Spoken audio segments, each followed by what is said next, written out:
জাতীয় সমিতি চালিছি যোগ জাগতিক କାର୍ଯ୍ୟ ଯୋଗ ମୂଳ ପୁରାତନ ସଂସ୍କୃତି ପୁଣି ମାରି ବସିଛି ବର୍ତ୍ତମାନ ସମାଜରେ ଯୋଗ ନିରନ୍ତର ଯୋଗ ସମିତି ପକ୍ଷରୁ ଏହାର ଯୋଗ ପ୍ରଶିକ୍ଷିକା ନାଗରିକ ଜନତା ନେତୃତ୍ୱରେ ଚାଲିଛି ଯୋଗ ନୈତିକ ଜାଗତିକ କାର୍ଯ୍ୟ ଯୋଗ ଜାଗର ଯୋଗ କରନ୍ତୁ ନିରୋଗ କରନ୍ତୁ ଯୋଗ କରନ୍ତୁ ଆଉ ସୁସ୍ଥ ସୁନାମଧନ୍ୟ ବ୍ୟକ୍ତିମାନ ମଧ୍ୟରେ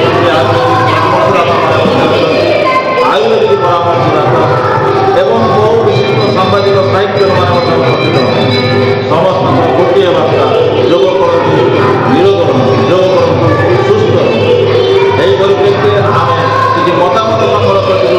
ସୁନାମଧନ୍ୟ ଚିକିତ୍ସକ ଶ୍ରୀଯୁକ୍ତ ବିନନ୍ଦ ମହାରଣା ଏହି କଟକ ଯିଏକି ସାରା ଓଡ଼ିଶାରେ ବିଶିଷ୍ଟ ଶିକ୍ଷାବିତ ଭାବରେ ତାଙ୍କର ପ୍ରତିଷ୍ଠା ଅର୍ଜନ କରିଛନ୍ତି।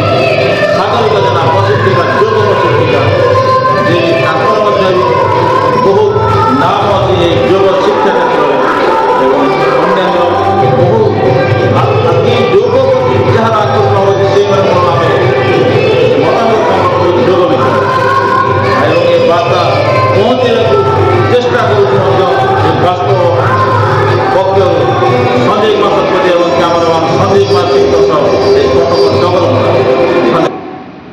ମୁଁ ଡାକ୍ତର ବିନୋଦ ମହାରଣା ଓଡ଼ିଶା ଆୟୁର୍ବେଦ ସେବା ସଂସ୍ଥାର ଅଧ୍ୟକ୍ଷ ଦାୟିତ୍ୱରେ ଅଛି। ଆମର ମୁଁ ଡିଲିଟ୍ ପ୍ରାପ୍ତ ଆୟୁର୍ବେଦ ଗବେଷକ। ସମ୍ପ୍ରତି ମଣିଷ ସୁସ୍ଥ ରହିବା ପାଇଁ ଦୀର୍ଘାୟୁ ହେବା ପାଇଁ ଆୟୁର୍ବେଦ ଚିକିତ୍ସା ସହିତ ଯୋଗ ଅଙ୍ଗାଙ୍ଗୀ ଭାବେ ଜଡ଼ିତ। ଆମେ ଯଦି ପ୍ରତିକ୍ରିୟା ବିହୀନ ଆୟୁର୍ବେଦ ଚିକିତ୍ସା ବ୍ୟବସ୍ଥା କରିବା ତାହେଲେ ଆମେ ଦୀର୍ଘାୟୁ ହେଇପାରିବା। ଏହା ସହିତ ପ୍ରତିଦିନ 1 ଘଣ୍ଟା 2 ଘଣ୍ଟା ବ୍ୟାୟାମ କରିବା, ଯୋଗ କରିବା, ଚାଲିବା ଏସବୁ କରିବା ଦ୍ୱାରା ଆମେ ସୁସ୍ଥ ରହିପାରିବା।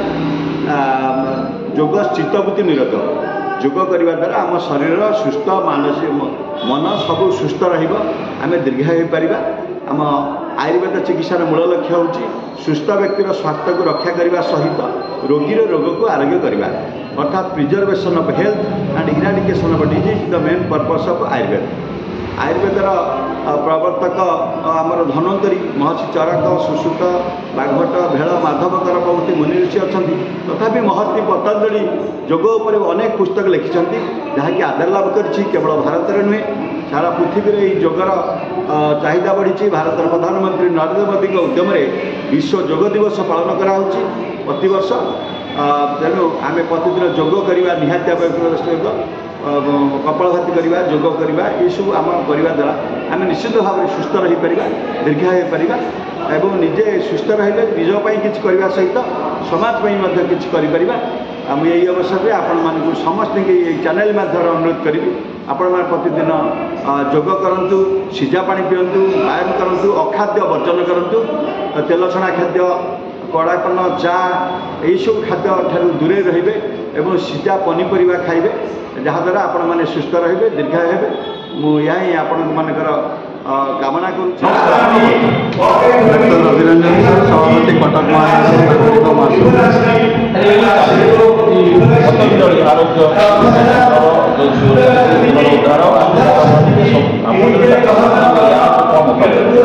ପ୍ରତିବର୍ଷ ଚଳିତ ବର୍ଷ ସାଇ ଶ୍ରୀନାଥ ଯୋଗ ଶିକ୍ଷା କେନ୍ଦ୍ର ତାର ବାର୍ଷିକ ଉତ୍ସବ ଆଜି ସେହି ସମିତିରେ ଅନୁଷ୍ଠିତ ହେଉଛି।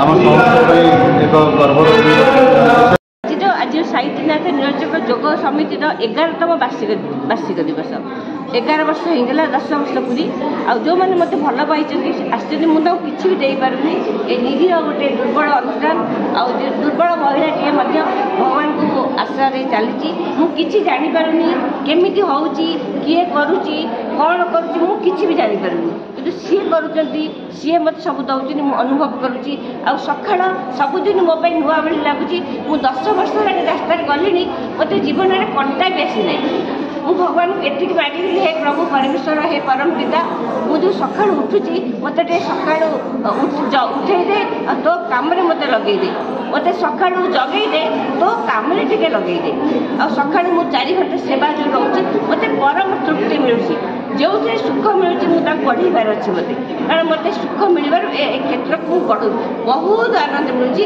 ରୋଗ କହିଲେ ମୋତେ କିଛି ନାହିଁ योगा थेरापिस्ट 25 वर्ष है योगा लाइन में अच्छी बर्तमान जो योगा भारत जो स्पोर्ट्स योगा